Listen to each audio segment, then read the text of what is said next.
It's Noel coming to you with another video here. Not a lot changed since the last video. Just a lot more money I'm seeing coming into the single family rental space, whether it's buying built for rent homes, scattered site new construction, whole communities, existing portfolios. You know, they're all hitting those tertiary markets that everybody's been talking about, the migration patterns. And something that's interesting, you know, that's been brought up a few times on calls we've been in recently is that if the home builders are willing to go into these markets and they've done the research, then the investors should be following because they're going to need to be there. A lot of things changing in the end of the summer here. We have a lot of people who have kids going back to school, doing online learning. Our kids are doing half day. So our kids go to school from 8 to 11 every day. And then what do we do with them for the rest of the day? How do we get them picked up from school? How do we integrate that into our work schedules? Those are all questions that as parents, we're all asking. And it's going to be interesting to see how this might affect the overall economy with most major metropolitan areas going to online only. I think it's just going to create a bigger gap between the have and the have-nots because not everybody has the privilege of being able to work from home.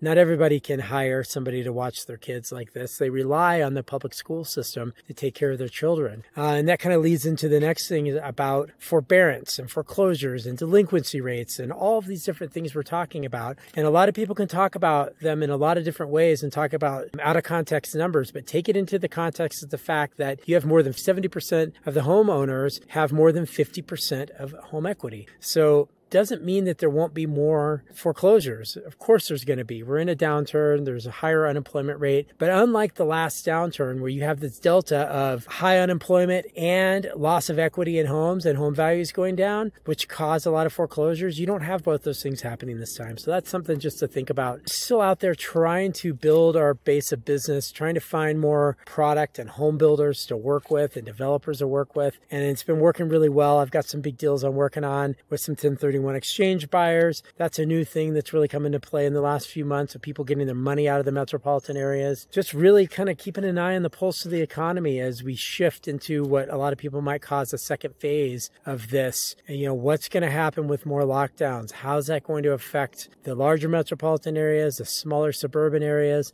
All those different things are things to watch out. Last thing is I've always been getting a lot of pressure or suggestions that we should be on TikTok. I should be putting videos on TikTok and talking about this. I look at TikTok as more of a fun thing that my kids may do and make TikTok videos, although I never let them see them. But I've got a TikTok video for you that might be my debut video. So after I'm done with this, I'll tag the video to the end of this and you can be the judge if I've got a career as a TikTok influencer. Thanks for watching. Would love to hear your insight on anything we have going on, anything that you have going on in the real estate world. And I'm really trying to keep a pulse on things. Thanks.